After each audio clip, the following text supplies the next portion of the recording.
quando a gente tem os filhos e vai para a primeira consulta pós-parto, a primeira coisa que o médico coloca na tua mesa é uma caixa de anticoncepcional. Ele nunca te apresenta a possibilidade de um método natural. Você acha que eles não acreditam muito nesse... Eu acho que a indústria farmacêutica é muito forte.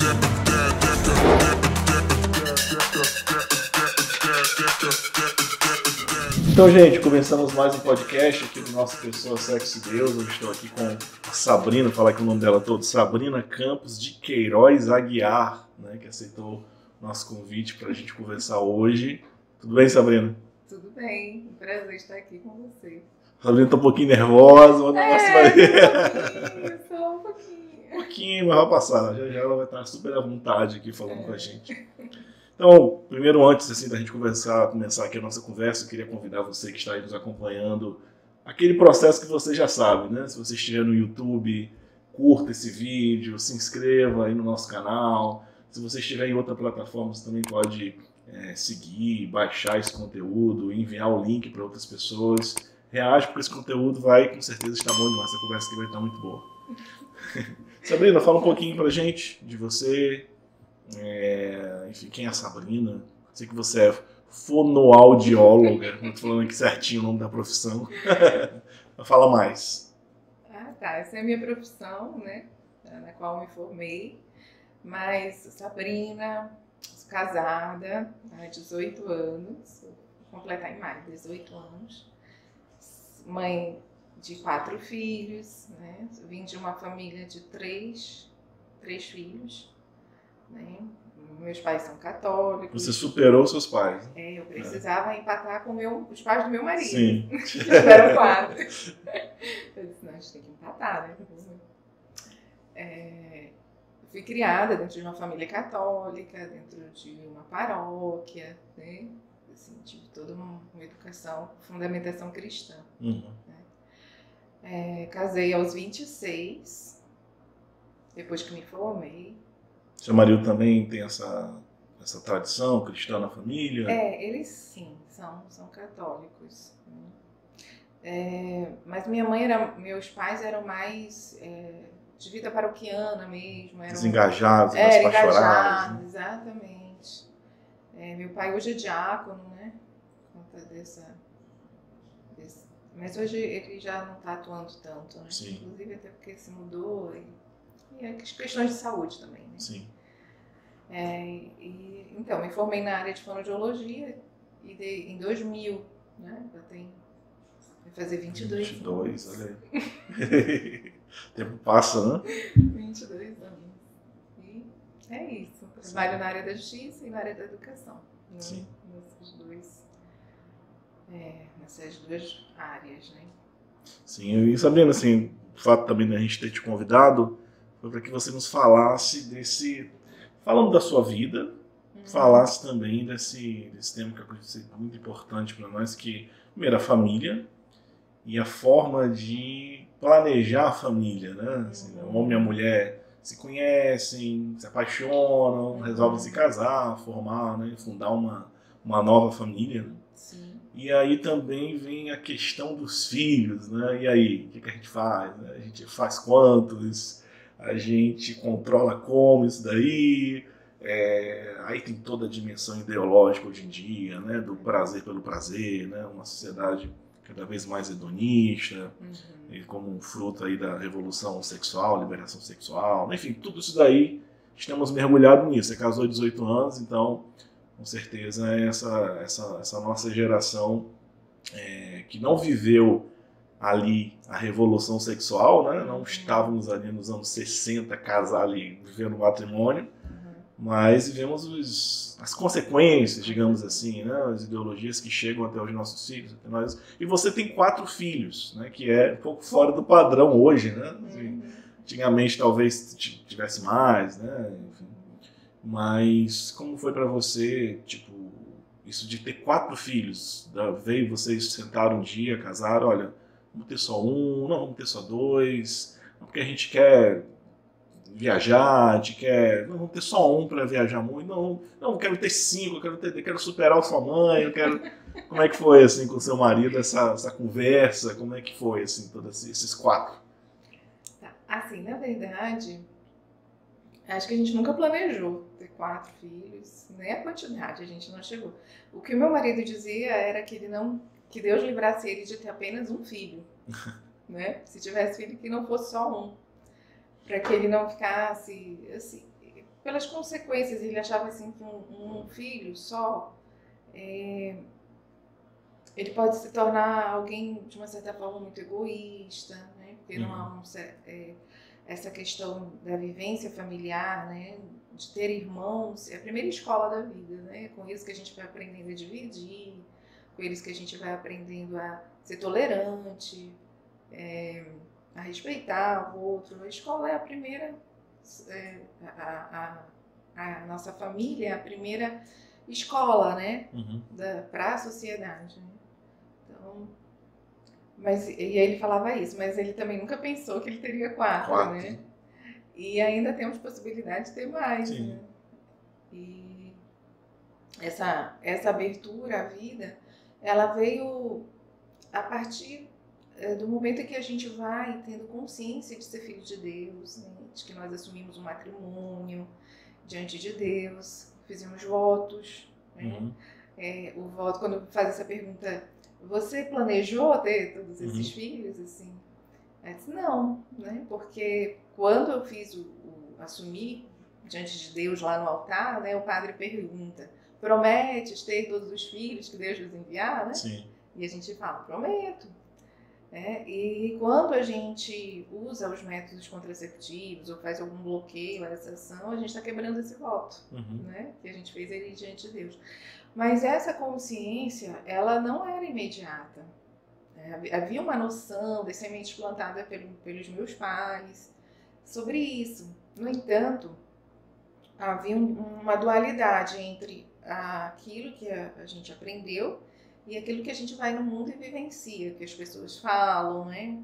Sobre, não, é importante que faça a prevenção, o controle da natalidade, planejamento familiar, né? Tem que usar um anticoncepcional, tem que usar uma camisinha, tem que fazer alguma coisa para ter cada relação ter um filho, né?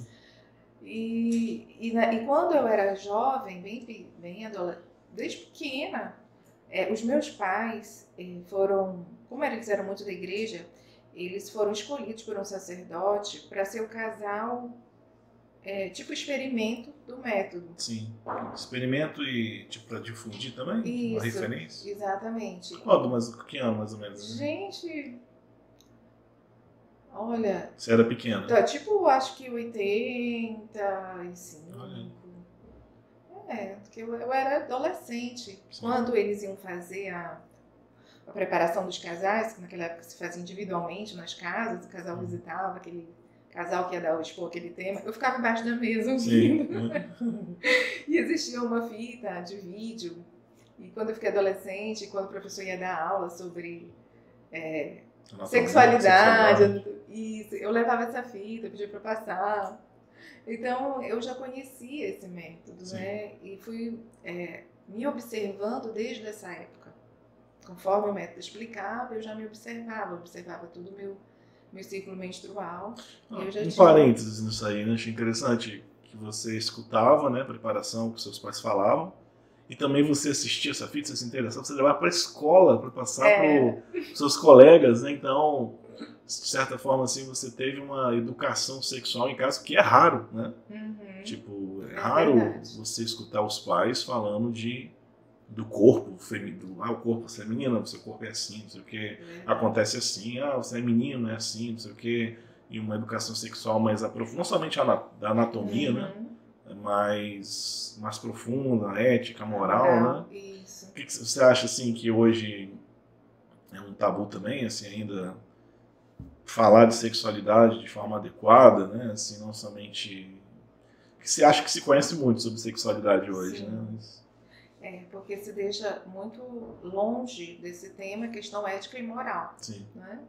Você não coloca a questão de não fazer do outro um objeto, né? De que tem que haver um respeito, um compromisso, que é um ato muito sério, que ele deve ser feito dentro de um matrimônio, né? Ou dentro de um casamento com responsabilidade, né? Que os filhos jamais deveriam vir sem a segurança, né, de um pai e uma mãe, né? Sim.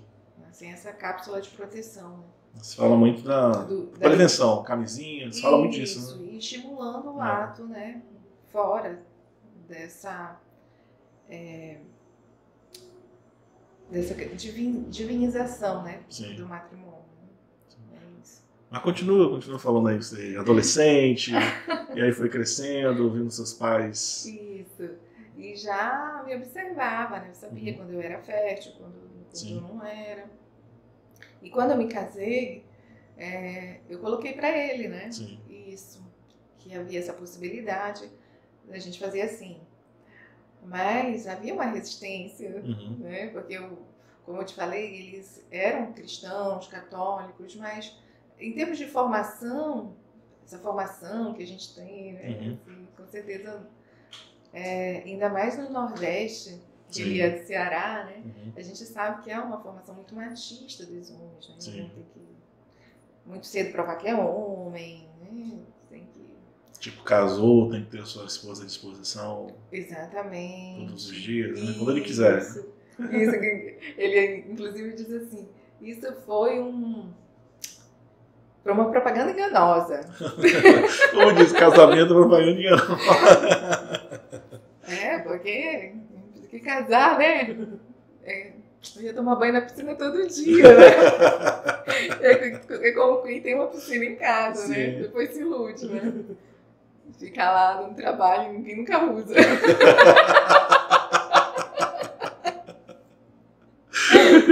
Ai, gente, a gente se sentiu assim, meio enganado, né? Porque eu não sabia que era assim. Chega a noiva e fala dessa forma de viver ali, né? O ato conjugal. Exato. Mas, aí veio o primeiro filho, logo 1 ano e 4 meses depois veio o segundo. E aí, meio que assustado, não, calma aí, vamos lá. Esperar. Aí tá bom, mas aí a gente tem essa outra forma aqui, né? Fui apresentando, fui mostrando.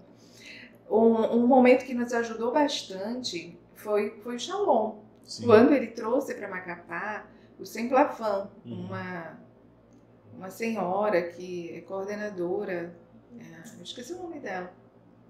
E ele fez uns dias de formação aqui conosco em que explicou o método, tanto a parte teórica, ética, moral, quanto a parte toda prática, biológica, da fisiologia, para os casais. E colocou a dimensão divina ali, né? Então, a partir daquele momento, a formação ajudou muito a sensibilizá-lo, a entender, né, qual era o plano de Deus para nós nesse sentido, né? E aí eu tive mais força, né, para pedir que nós vivenciássemos isso, né? E ele foi aceitando, né? A gente foi inventando formas de se comunicar, né, para não dizer hoje pode, hoje não pode, tá? A gente foi inventando, né? E depois já foi chegando no ponto que eu disse assim, tem que ir com calma, né? A mulher velha tem que ir com calma, assim, tá perigoso, o que você quer, mas eu tô aqui, né? E é você que decide. E o bem interessante desse método é porque quem tá no controle é a mulher. Né? Muito embora quem diga assim que os métodos artificiais eles mentem para a mulher, né? Dizem que quem está no controle é ela, mas não é verdade. Quem está no controle é o homem, porque ele se acha no direito de usufruir daquela benesse que ele tem, que é a mulher, na hora que ele quiser, porque ela está ali para dar prazer para ele, porque já que existe todos os métodos artificiais para prevenir o transtorno que seria gerar um filho, que é assim que se pensa hoje, né? Ela passa a ser usada como objeto, né? E não é uma falsa ilusão de que ela controla a situação. Não é ela que controla. Mas quando ela passa a conhecer o corpo, né, dela, ela sabe, ela que dita, ela que comanda. Agora sim, agora não, né? E E o homem passa a respeitá-la, né, na sua dignidade e na sua natureza e ao mesmo tempo de respeitar o divino, né? Que tem muito isso. legal esse diálogo aí, que, tipo, essa possibilidade que vocês tiveram dele participar de uma formação com você, né? E não ser só a mulher a se conhecer, mas o esposo também conhecer tudo que envolve isso, né? Aquilo que já se tem de forma muito natural e sadia, né? E como você falou assim, já falei uma vez isso aqui, em algum podcast aqui, mas sobre a pílula, né? Mas eu vi uma pessoa dizendo que a pílula é algo bem machista, assim, né? Era como a liberação das mulheres, mas na verdade é um controle que o homem tem, né? Assim, e que as mulheres hoje só têm a dor de cabeça mesmo para falar assim. Só a dor de cabeça, é a única desculpa que a única desculpa, né? Assim, mas assim, tem essa dimensão do seu esposo que hoje conhece o sentido e que provou para você que te ama, né? Porque acolheu aquilo que você pediu, né? Acolheu assim, foi vivendo o tempo, e isso ajuda bastante no diálogo do casal, né? Se dialoga mais, se vive, a gente pode até falar um pouco sempre da abstinência, né? Como é importante, mas também tem o fato de pode ter alguém que esteja escutando e falar, não, mas meu marido não entende, ele vai dizer, você não quer tomar pílula, não quer usar outro método contraceptivo, então eu vou atrás de alguém, né? Assim, eu vou atrás de outra pessoa. Acho que nessa hora a mulher tem que ter uma convicção muito forte de o porquê ela insiste nesse método, né? O porquê. Sim, se eles optarem pelo método por uma questão simplesmente biológica, natural, talvez ele aceite, né? Porque se for um casal assim que queira viver como você comentou antes da gente começar a gravar, sim. Talvez ele aceite por isso, né? Mas se for colocar hoje a dimensão cristã, né? Aí a gente já vai ter mais dificuldades, porque a gente vive uma sociedade hoje sem Deus, né? É uma sociedade que exclui Deus dela. Então não tem como se entender a motivação para isso. Aí seria necessário, de fato, um processo de ensinar a amar, né? Porque hoje a humanidade vive esse desgaste da era moderna, né? De não entender o que era o amor, porque ela vive aquilo que é mais animal nela, que é o egoísmo. Quando Deus nos fez e depois o Adão e Eva pecaram, né? Era tudo perfeito, né? Era tudo equilibrado. Mas quando houve esse pecado original, o homem ficou mais, como diz um dado, né? Tipo assim, 80% egoísmo e 20% caridade, assim, amor, né? Só 20%. Então, é muito difícil, requer um esforço amar, né? Para que aos poucos esses 80% se tornem amor plenamente lá no céu, né? Sim. Plenamente, mas que seja um processo que a gente... as pessoas não entendem mais que amar é uma capacidade divina. Não é uma capacidade humana, é uma capacidade sobrenatural. O amor é uma capacidade sobrenatural que Deus nos deu, um dom, um presente, que vem dele, o veículo é ele, e a gente vai retornar para ele, né? E volta para ele. Sim. E quando a gente atinge esse cúmplice do amor, da capacidade de amar, aí a gente vai estar face a face com Deus, né? Então aqui é um processo. Então seria preciso resgatar essa noção do que é o amor, né? Que os casais hoje, infelizmente, ainda ficam muito no nível afetivo, no nível contemplativo, e não vão para o nível benevolente do amor, que é aquela questão do dar-se, né? Eu casei não para que o outro me faça feliz, né? Ele vai me fazer a partir do momento em que eu fizer, né? Porque vai haver um retorno, né, desse amor. Mas não que eu espere, né? Mas o amor ele é muito mais vivencial do que um conhecimento, né, que eu tenho. Não adianta eu conhecer, que amar, eu tenho que pôr em prática. Então, acho que talvez assim, nessa questão é muito importante a preparação para o casamento, né? Porque talvez o cara ali, mas eu tenho esse método aqui, não, tudo bem, mas o cara quer logo casar, que tem talvez esse pensamento que casamento é assim, sabe? E que aí ele aceita tudo, mas tem que ser um pouco mais insistente. Tanto o homem também, ele pode também hoje, né, encontrar talvez mulheres que não queiram muito esse trabalho de se conhecer, né? Como também mulheres que, acho que é a grande maioria, que vai encontrar os parceiros ali, os noivos, os pretendentes, né? Que não querem muito viver esses tempos de espera, né? Assim, você falava, lembrava do cardeal venerável Fulton Sheen, ele falava da energia vital que ficou desordenada depois do pecado original, né? E ele falava uma segunda energia vital justamente a procriação, né? E que o amor que se tornou simplesmente, ele, em vez de falar prazer, ele fala sexo, né? Assim, o termo sexo, onde ficou desordenado, onde eu quero usufruir dessa energia vital de qualquer forma, de qualquer jeito, né? Então aí eu posso falar do planejamento familiar, planejamento ali dos filhos, uso assim, no sentido cristão, né? Posso usar no sentido eu não vou porque posso dar motivos muito novos para não ter filho, né?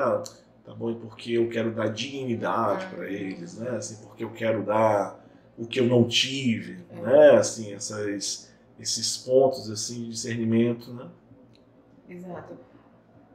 Porque quando dentro do matrimônio a gente tem duas dimensões, a unitiva e a procriativa, e elas têm que andar juntas, não separadas. Né? Quando um casal se toca, se abraça, né, que tem o ato conjugal, ali eu estou favorecendo a união do casal. Quando se espaça muito esse contato, o casal ele se afasta. Acontece um distanciamento. Talvez não físico, pelo espaço, mas um distanciamento emocional, um vínculo afetivo, né, de estar. Então, foi perfeito, né? A igreja ela é muito sábia, muito perfeita. Então, por isso que eu não posso separar uma coisa da outra. Então, se eu me caso e digo que aceitei receber os filhos que Deus me deu, significa que a cada ato conjugal em que eu vou promover a união, eu também vou promover a procriação. Né? Quando eu separo, aí eu já entro numa esfera secular. Né? Acontece que a igreja abriu um precedente após não sei se foi a Primeira ou a Segunda Guerra Mundial, não me lembro bem, em que os casais chegaram para os seus sacerdotes, né, para os bispos, mas como assim, na época de fome, a gente já não está tendo condições de trabalho e ainda assim como que a gente vai criar tantos filhos, né? Então ele contratou um casal, né, chamado casal Billings, que tem o sobrenome Billings. Eles eram médicos e pediu para eles estudarem um método que pudesse ser natural para que o casal pudesse espaçar o nascimento dos filhos. E eles fizeram um trabalho primoroso mesmo, científico, e provaram que o método tem mais de 99% de eficácia. É muito mais do que a pílula. A pílula, né? E estudou as índias, porque elas sabiam se observar, elas sabiam que... Então foi com a ajuda delas, né, que o método foi sistematizado, né, e pôde ter a confiabilidade que ele tem hoje.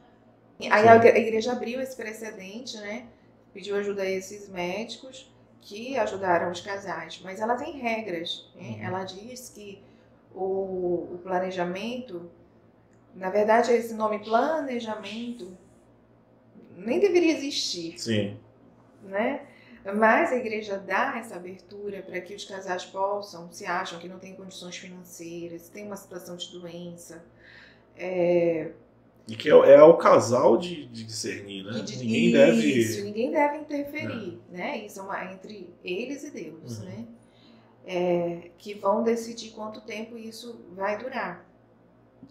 Por isso que é importante que o casal não faça laqueadura, né? Não use os métodos contraceptivos de barreira, qualquer método contraceptivo, né? Mas que possa se conhecer e dar essa brecha que pode existir uma falha, né?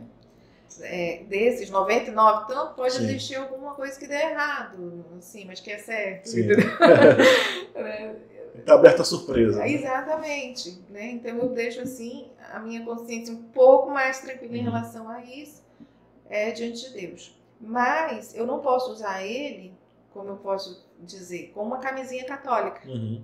Né? Outro tema, uma vez eu ouvi da Itiba falando sobre esse tema. E é verdade. A gente não pode usar ele indefinidamente. Se eu tenho boa saúde, se eu tenho uma condição financeira que me garanta que eu vou dar o mínimo necessário aos meus filhos, não há razão para que isso aconteça. Né?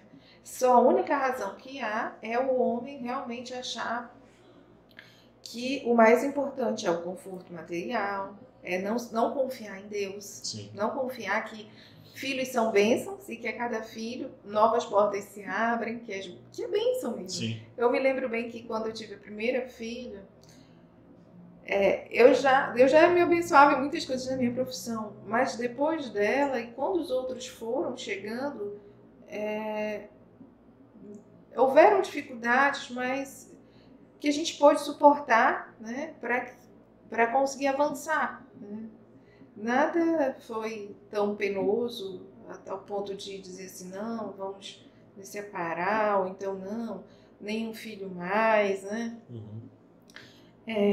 Porque não há essa confiança, né, na providência divina. Né? O casal ele não se joga na confiança em Deus, né? E acaba querendo confiar nele mesmo. Quando ele confia nele mesmo, quer confiar nas suas próprias forças, é que a coisa desanda. Eu vi até uma vez uma pessoa, né, dizendo que foi um casamento, perguntaram para essa pessoa quantos filhos, como é que o casal, qual é o ponto de discernimento para saber se tem que ter mais um filho ou não, assim, né? Falou, olha, cada casal, ele colocou esses pontos assim, como você foi colocando, mas cada casal vai fazer o seu discernimento. Mais uma vez eu fui num casamento, e um padre, ele lá assistindo o casamento, uma menina, e disse, olha, para saber o número de filhos, vocês perguntam quantos vocês podem dar conforto, quer dizer que vocês têm que ter mais um além desses, assim, né? Quantos vocês podem ter confortavelmente com as condições que vocês têm. Fez a conta? Então você tem que ter mais um. Assim, falando. Tipo assim, que esse é o da providência, esse é o da fé. Esse é o da fé. Tem um ponto assim que realmente é luz para nós. Né? Exatamente. E ele pensou, né? Deus pensa em cada filho, ele já sabe daquele casal. Ele espera a abertura para aqueles filhos que ele planejou, né, para eles. Só que nós somos muito. Nós temos muita dificuldade de nos lançarmos, né, em Deus. Porque filho é exigente, né? Também tem pede trabalho, então às vezes fica muito fixado nisso, né? No trabalho, o filho dá. Por causa da falta de amor. Do sacrifício, não quero sacrifício. Eu estava ouvindo uma explicação ontem, eu gosto de assistir aquele Brasil Paralelo. Sim. E tem, dentro da formação Escola de Família, tem tem um curso lá sobre aprender a amar, né? Sobre o amor, coisa assim. E ele estava dizendo que a gente precisa resgatar, né, esse entendimento do que o amor ele é uma pessoa, né, que é Jesus, né, que quando ele fez o homem, quando ele fez toda a criação, ele viu que tudo era bom. Sim. Era bom. Sim. E ele deu prazer para o homem, porque o homem era satisfeitíssimo com toda aquela beleza, né? Ele trabalhava para dar o tempo dele, mas ele não precisava trabalhar. Sim. Mas ele ficou insatisfeito. Aí Deus pegou, disse para ele, vamos te dar poder. Dá nome aí para todos os animais, todas as espécies. Ele foi lá. Mas ele não se sentiu satisfeito ainda. Então ele está faltando, né, aquela companheira entre os animais que ele nomeou e tudo, que não tinha aquela que fosse a altura dele. Sim. E era um companheiro. E aí Deus fez Eva, né? Agora sim, agora toda a criação está perfeita, né? Deus viu que tudo que ele fez era muito bom. Sim. Não é interessante? Sim. Então, ele fez o homem e a mulher realmente para se complementarem nesse amor e para canalizar o amor divino, né? Esse presente que é de Deus, né?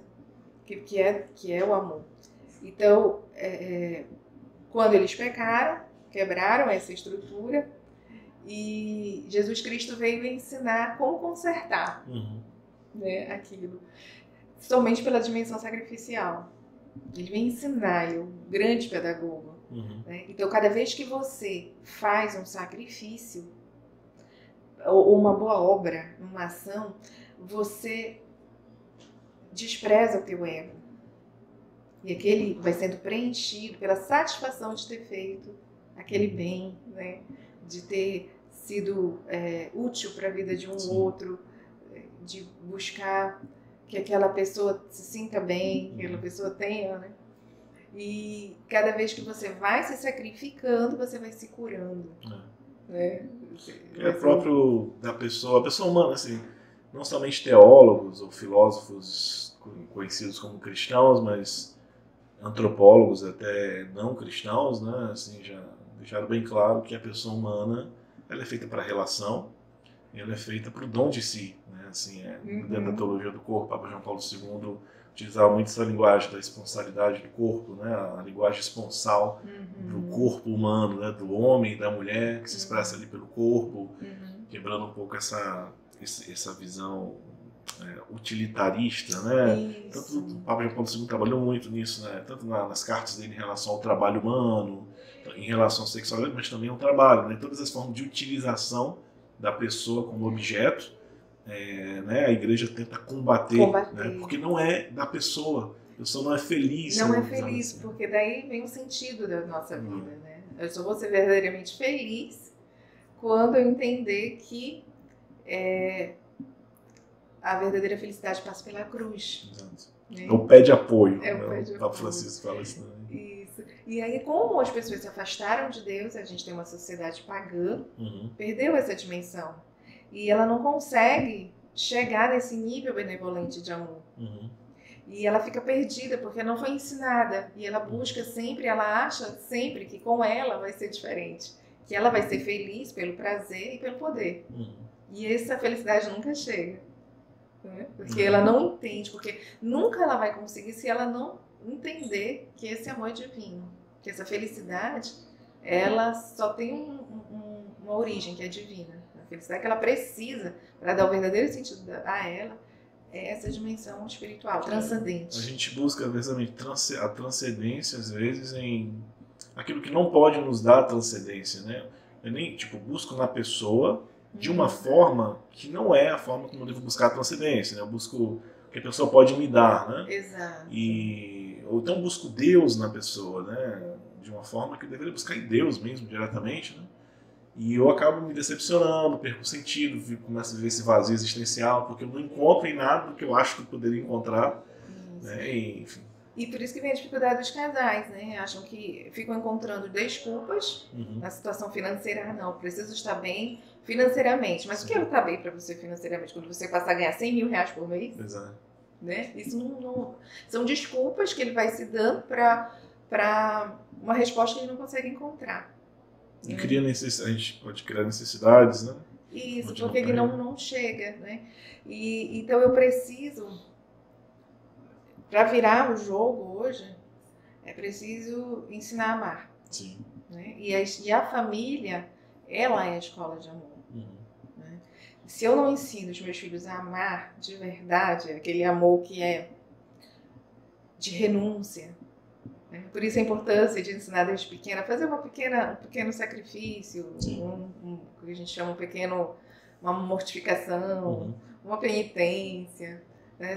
Fazer um exame de consciência, né? Toda noite daquilo que pode ter ofendido a Deus, o próximo, né? Ou a mim mesmo, né? Ter ferido a mim. É um exercício que a gente tem que fazer desde pequeno. E as famílias cristãs, elas são a vanguarda né? Da salvação, acho que da humanidade. Porque se a gente sabe que o sentido da vida está no amor que vem de Deus, que só em Deus a gente encontra esse amor, E eu preciso povoar o céu. Como eu vou povoar o céu se eu não tenho filhos? Sim. Né? Se eu não educo filhos para Deus.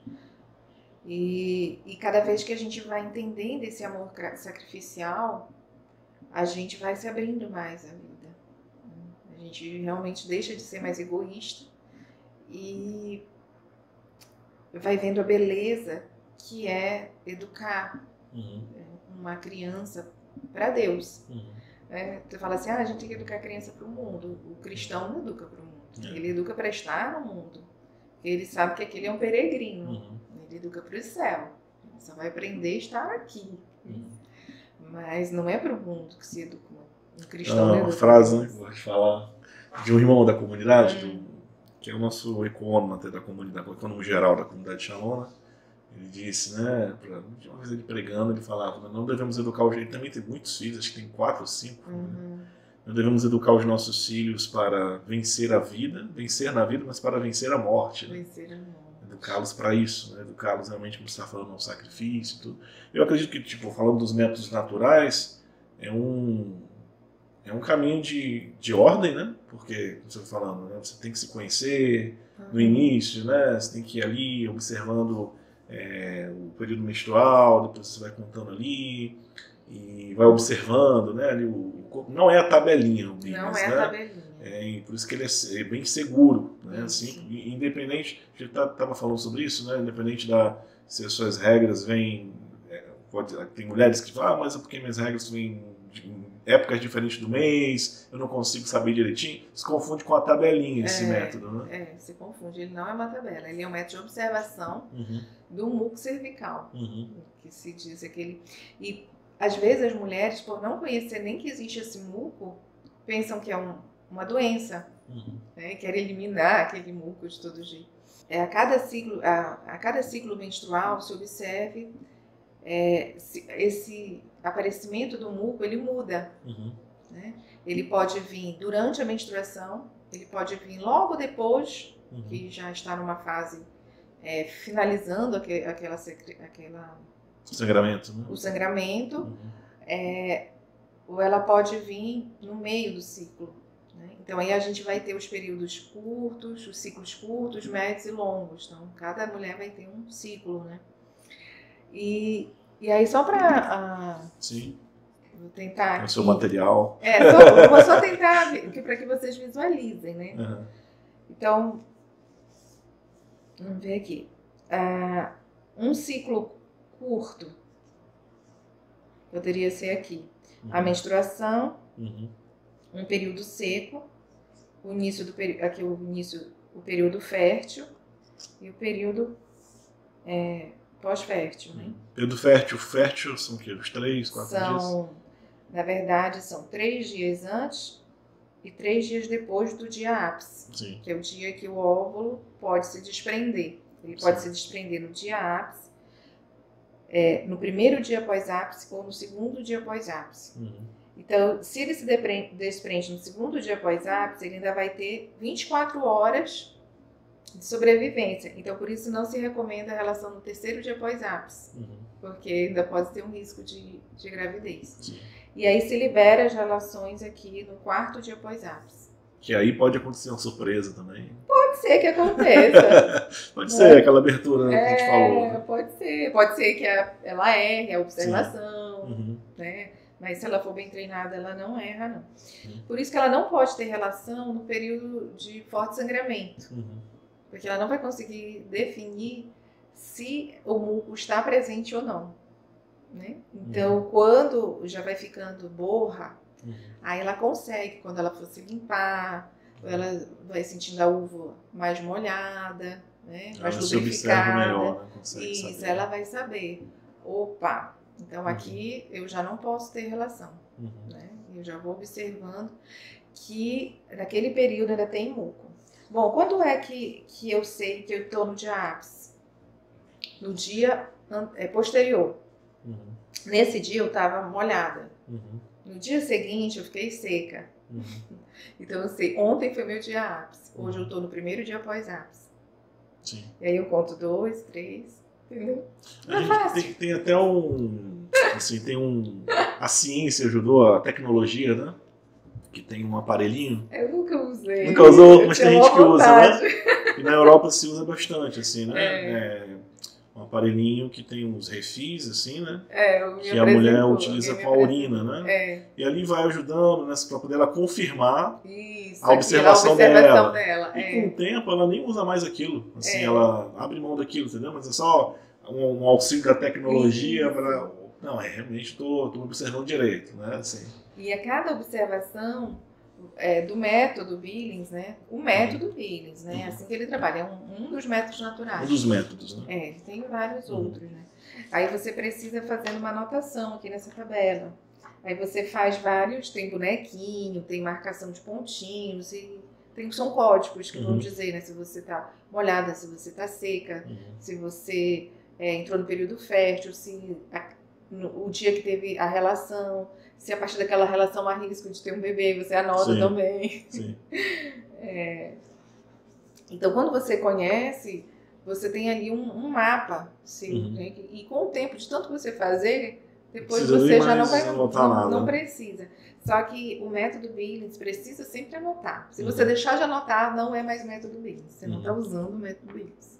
Sim. Porque ele precisa ser registrado, observar, quantificado ali, você tem que ver, né, o registro. Porque, como você falou, tantos métodos naturais que também são eficazes, né? Isso. E que não são métodos Billings, que não utilizam essa questão da escrita, né, da anotação. Mas que o método Billings é bem eficaz. Né? Ele é muito eficaz. Por quê? Porque aqui, começou aqui. Eu sei que eu comecei, o muco começou a aparecer. Né? É um muco gelatinoso no início. Então, aquele muco gelatinoso que apareceu, eu suspendo as relações. E antes do muco aparecer, eu vou ter aqui, eu posso estar aqui no padrão básico de infertilidade, que a gente chama, padrão básico de infertilidade. Estou notando que eu estou seca. Aí as relações aqui estão liberadas em noites alternadas. Significa o quê? Saí do período menstrual, vi que eu estou seca, que não apareceu muco. Olha, hoje pode. Aí você tem aquela relação, mas você vai passar o dia se observando se vai aparecer o muco, porque você precisa descartar que aquele muco que você está vendo, ele não é sêmen. Sim, pois é. Entendeu? Então você precisa daquele dia todo, que vai ficar molhado, porque você teve a relação, e do dia seguinte, para que você observe o dia todo, ao deitar, você saber qual é a tua fertilidade. À noite. Ou seja, é um negócio que exige, sobretudo da mulher, né? Isso, uma atenção, um olhar sobre ela mesma, né? Um diálogo com o esposo. E se o esposo sabe ver, pela marcação ele acompanha ela. Você colocava no banheiro assim, colado? Não, depois eu desisti da marcação, né? Só fiz assim, uma plaquinha vermelha e uma verde. Quando a plaquinha estiver vermelha, não pode. Para homem é mais claro que o homem, né? Isso, resolveu. Tipo um semáforo, assim, né? E que garante que você não vai estar me enganando? Que isso? Que você acha que eu sou, né?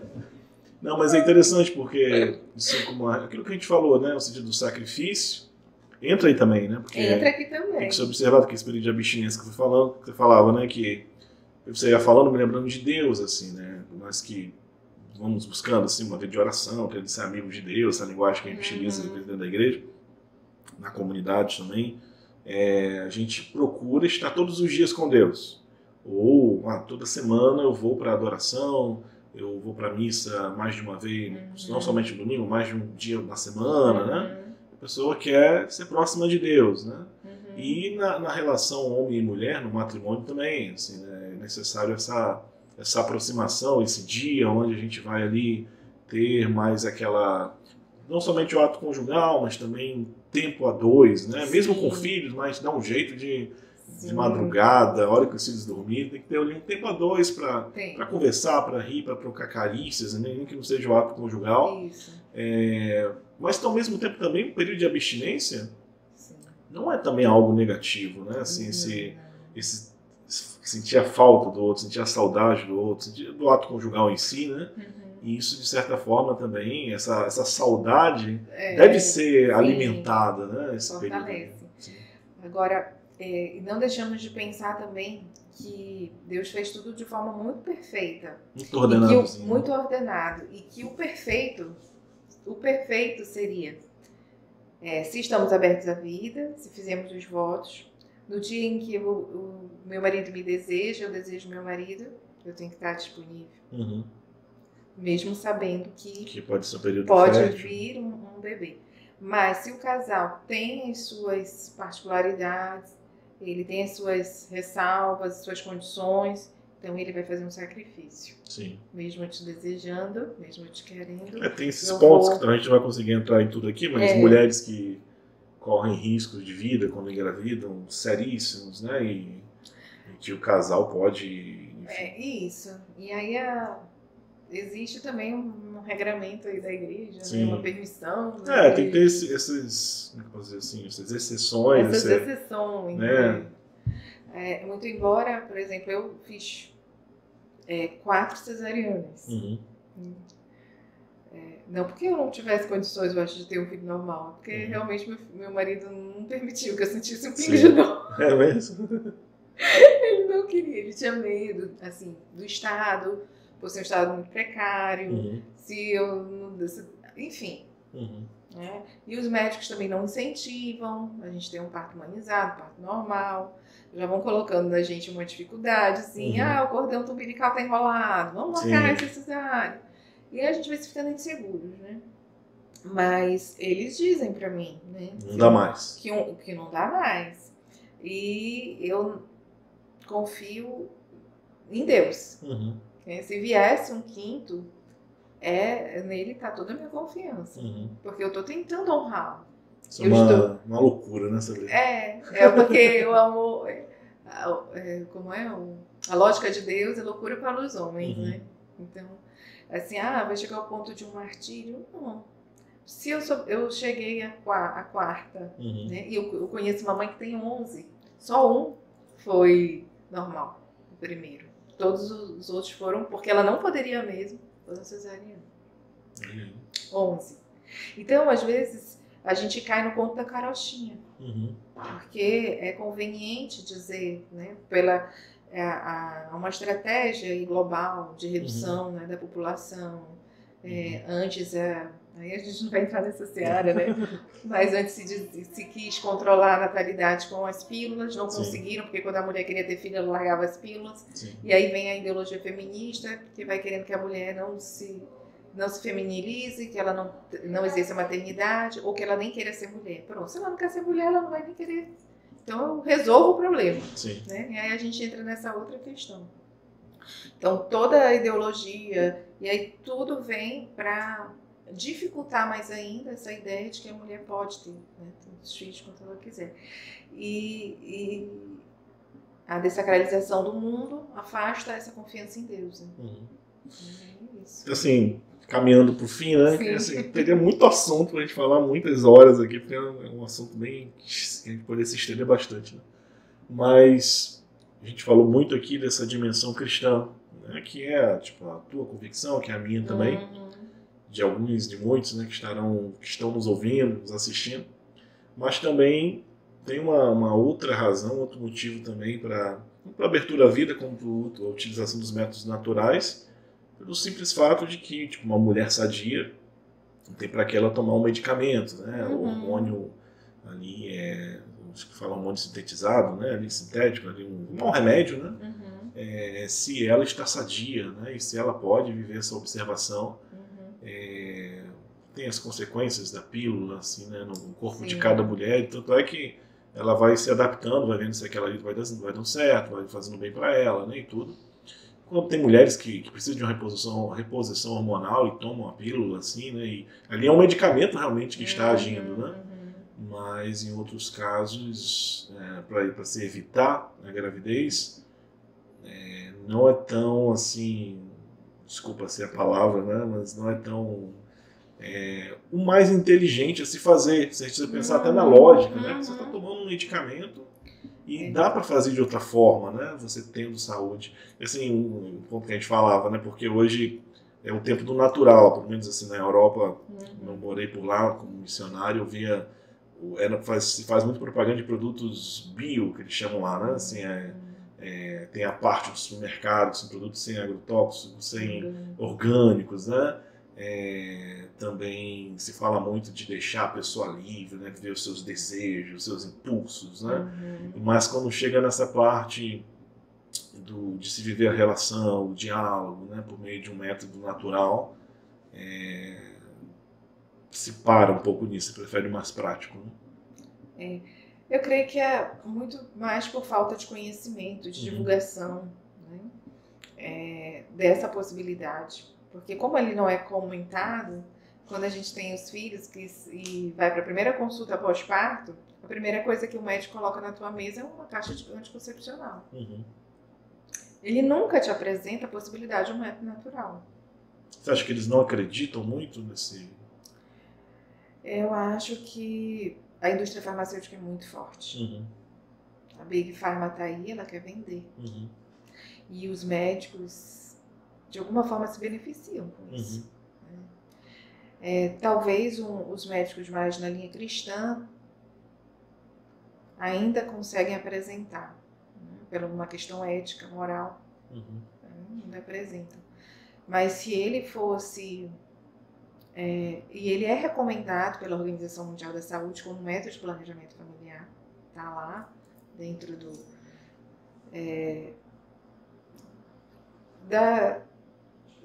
das leis, não sei como Eles apresentam como possibilidades, né? Dentro da organização lá deles. Né? E na China, ele é um método muito conhecido e muito utilizado. É mesmo? Na China. Exatamente. Não, desculpa. Na Índia. Na Índia, sim. Achei estranho. Não é na China. Nossa, perdão. Foi feio aqui. É Índia. Sim. E aí na Índia a gente teve Madre Teresa de Calcutá, né? Que por muito tempo... Ela ensinou bastante. Ela foi uma das grandes divulgadoras. Deixou um legado muito forte. E as mulheres lá são muito mais saudáveis. Quando você sabe se observar, você consegue saber que você está doente. Olha que interessante. Pelo muco, você sabe. Se você tem um muco numa fase que é para estar seca, está errado. Aquele não é um muco, pode ser um corrimento. E eu achei isso, eu provei isso quando eu tive meu último filho. Tinha algo durante a minha gestação que não era certo. Não era certo. Assim, mas pode, eu nunca tive isso. E já tomar remédio. E quando eu fui para uma consulta ginecológica após, o médico identificou um pólipo. E era esse pólipo que fazia eu ter aquelas secreções que eu não tinha. Eu fui sabendo, tem alguma coisa de errado. E aí ele foi lá, esticou, resolveu, pronto. E se eu não soubesse observar, eu ia ficar tomando um monte de medicação, achando que por conta própria, né? Achando que era uma doença, ou nem mesmo, queria passar despercebido, né? Então, quando a gente se observa, a gente atua até na medicina preventiva, né? A mulher, quando se observa, sabe? Conhecer bem seu corpo. E ela é muito mais saudável. Ela não tem... Os anticoncepcionais, eles trazem muitos problemas de efeitos colaterais. Né? Hoje, talvez não menos, porque a carga de hormônio foi reduzida. Depois dos 10 primeiros anos de uso do anticoncepcional, quando foi liberado, muitas mulheres sofreram de câncer, trombose, morreram. Então, estava tão evidente o malefício que eles precisaram reduzir. E porque eles reduziram a carga de hormônio, ele já não evita 100% a fecundação. Porque o muco, que deveria secar, não seca, e aí eu tenho um canal de migração do espermatozoide. O endométrio, ele é fino, ele fica fino, e quando há uma fecundação, na hora dele nidar, como é muito fino o endométrio, ele não consegue se implantar ali na parede do endométrio e acaba abortando. Sim. E a gente vai ter os abortos ocultos. E porque o nível de hormônio pouco também, ele deveria bloquear a liberação dos óvulos, e ele não bloqueia. E por isso que pode acontecer uma fecundação. né? Porque antes a carga era muito alta, tudo isso acontecia. Secava o muco, o óvulo não liberava de jeito nenhum, o endométrio continuava grosso. Né? Mas para ver todas essas compensações, tudo isso foi alterado. Né? E os riscos de uma fecundação existem. Então, por isso que nós não podemos usar os métodos anticoncepcionais, o DIU mais ainda, porque eles podem, você pode ter uma fecundação e não saber. Sim. E abortar um filho que você nunca vai saber que abortou, a não ser no céu. Né? Então, tem essa dimensão ética, moral, também dentro da moral cristã e de outras religiões também, né? Mas também tem essa dimensão de saúde, né? Assim, de bem-estar, tanto da mulher e da mulher, da família toda, né? Assim, tem toda essa parte assim que, como você disse, não é tão divulgado, né? Assim, não é divulgado por quem deveria divulgar mais, né? Mas, enfim, nós estamos aqui para isso, para pelo menos divulgar um pouco mais. Né? Exatamente. Tem muitos meios para se conhecer, né? Assim, não sei se você tem alguma sugestão de algum site, Poxa, olha, alguma obra literária, alguma coisa. Eu tenho aqui esse ensinando o método de ovulação Billings. Sim. Dos dois médicos, né? Do casal que desenvolveu. Isso, Evelyn Billings e John Billings, exatamente, esse casal, eles que fizeram. É isso. Sim. Tem o Semplafan também, que é o divulgador do método, né? No chamados Confederação Nacional de Planejamento Natural da Família. Que foi o que esteve aqui, né? Talvez dê para achar eles na internet, sim, né? Semplafan. E procurar como é que eles chamam? Uma tutora. Eu tentei ser uma tutora, só que eu não tinha pessoas, casais que queriam fazer. Mas insista, queira ser de novo tutora, né? A gente vai achar uns casais para você. Se eu achasse, o prazer do mundo divulgaria. Mas eles têm muita dificuldade, né? De aceitar essa abstinência, esse conhecimento, essa observação. Por quê? Por exemplo, no primeiro mês, eles precisam não ter nenhuma relação. Parece que no primeiro mês.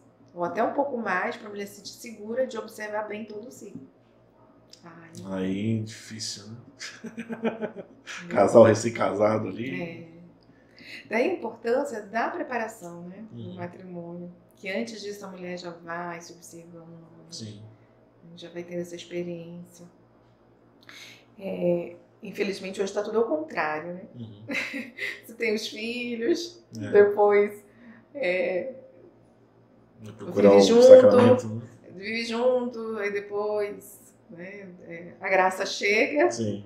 E aí ele quer estar na graça, e ele procura o sacramento, e aí depois do sacramento vem da formação, e da formação vem a luta, né, para viver aquilo ali. E se a gente fosse mais obediente a Deus, né, e colocasse tudo no seu devido lugar, né, que ele não teria essa ordem, né, para não ter esses grandes sofrimentos. Teria mais na paz, né? Isso. Sofreria no tempo certo. No tempo certo, exatamente. Gente, a gente vai ficar por aqui. Tá bom. Fica essa motivação, né, para quem está nos ouvindo, procurar nas redes sociais. Hoje, graças a Deus, no Instagram tem bastante conteúdo sobre métodos naturais, né? No Google, você pode ali googolizar e encontrar muita coisa interessante. Você fala outras línguas, em inglês tem muita coisa, muito conteúdo nesse sentido. Né? Tem livros em livrarias cristãs, católicas, você pode encontrar muito conteúdo também sobre isso. E cursos que estão sendo cada vez mais assim possibilitados, né? Assim, que vão sendo dados para nós, assim, como eu falei, nas redes sociais, mas também em lugares como a comunidade Shalom, a gente também oferece, vez ou outra, nas missões, esses cursos também. Sabrina, muito obrigado, viu? Muito obrigado. Agradeço a oportunidade de falar sobre isso, que eu amo, né? Sim. E espero que tenham muitas curtidas. Sim. E compartilhamento. Isso mesmo, compartilhe, gente. Compartilhe para poder chegar a mais pessoas, tá certo? E até o nosso próximo podcast.